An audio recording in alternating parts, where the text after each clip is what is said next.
নমস্কার, মিঠাই রান্নাঘরে সবাইকে স্বাগতম। আজকে আমি আপনাদের কাছে মাছের কুরমার রেসিপি শেয়ার করব। প্রথমে আমি কড়াতে তেল ঢেলে দিলাম।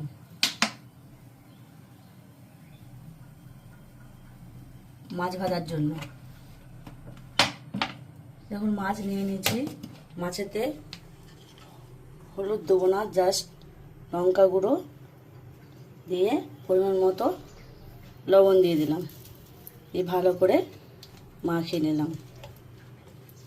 আর একবার বলছি, হলুদ দেওয়া যাবে না।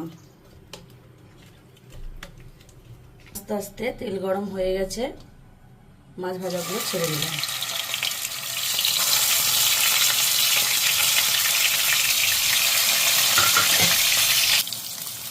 মাছটাকে একটু উল্টে দিলাম।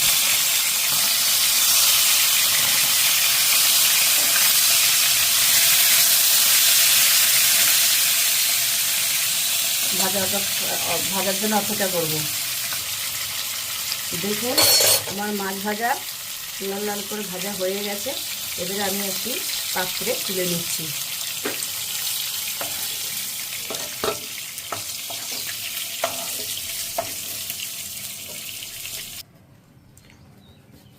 রান্নার জন্যে প্রথমে আমি 3টে এলাচ, 2টো লবঙ্গ আর 3-4টে গোলমরিচ, দারচিনি দিয়ে দিলাম।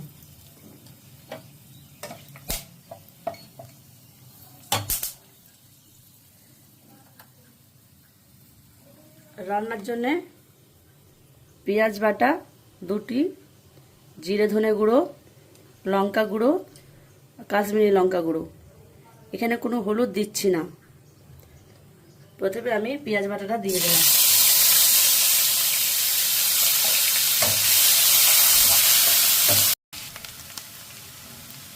একটু 1 চামচ আদা রসুন বাটা দিয়ে দিলাম।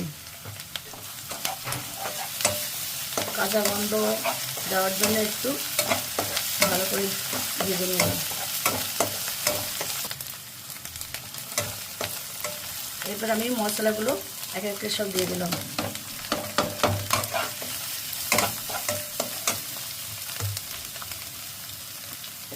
যাতে না পুড়ে না যায় তার জন্য একটু মশলার সাথে একটু জল দিয়ে দিলাম। ভালো করে কষে নেব। তেল উপরে উঠলে তারে জানিয়ে কষাটা হয়েছে।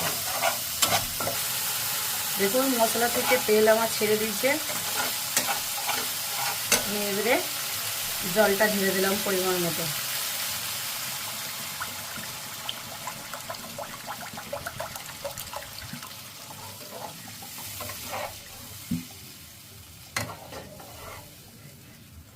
একটু ফুটে এলে মাছগুলো দিয়ে দেবো। দেখুন আমার ফুটে গেছে। আমি প্রথমে তেজপাতা দিতে ভুলে গেছিলাম, একটা তেজপাতা দিয়ে দিলাম।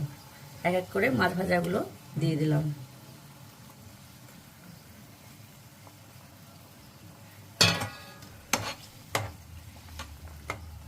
দিয়ে একটা ঢাকনা ঢেকে 10-15 মিনিট রেখে দেবো। আমি 2 চামচ তেঁতুলের রস দিয়ে দিলাম।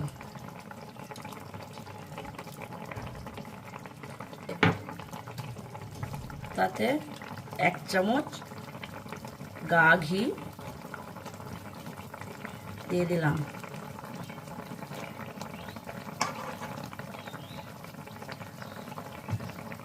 আর স্বাদটা রাখার জন্য আমি চিনি দিয়ে দিলাম।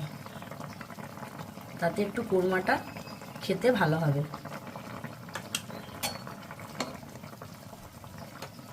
5 মিনিট আমি একটু জাল করে নেব, তাহলে আমার মাছের কুরমা রেডি হয়ে যাবে। রেডি আমার মাছের কুরমা হয়ে গেছে। আমি বন্ধ করে দিলাম। একটি পাত্রে ঢেলে আপনাদের কাছে দেখাবো। দেখুন মাছের কুরমাটা আমি হলুদ ছাড়াই বানিয়েছি।